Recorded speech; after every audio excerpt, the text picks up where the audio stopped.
Yon mga boss, marami nagtatanong nito kung anong gupit sa bilugan ng mukha.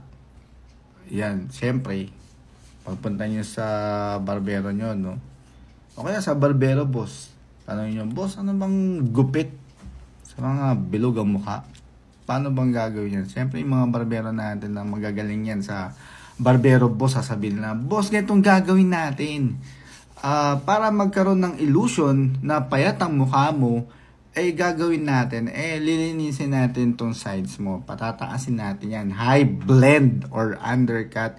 Tapos, sa bandang tuktok, ang gagawin natin, ipopomp natin yan. Patataasin natin yan para magkaroon ng illusion yung mukha natin na mahaba.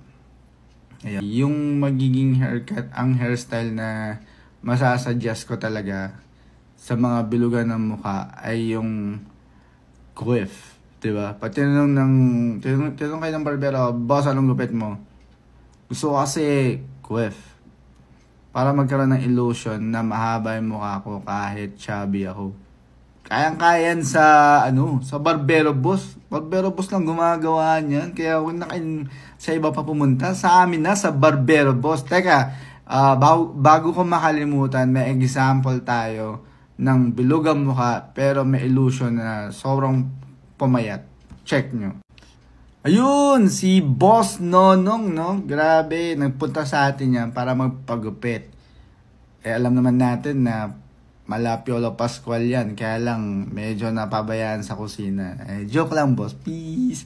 Anyway, si Boss Nonong nagpagupit sa atin. So, sabi natin, Boss Nonong, kailangan mabigyan natin ng illusion na mahaba mukha mo. 'Di ba? So, ginawa natin, ang gupit niya ay quiff. Alam nyo naman, boss, pinapatambok natin yung ibabaw niyan para mukhang mahaba talaga yung mukha mo. Boss Nonong, sobrang salamat sa pagpunta sa barbero, boss. Sana bumalik ka.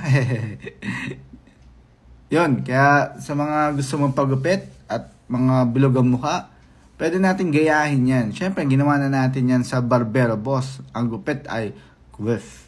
Diba? Social. Yun, mga boss!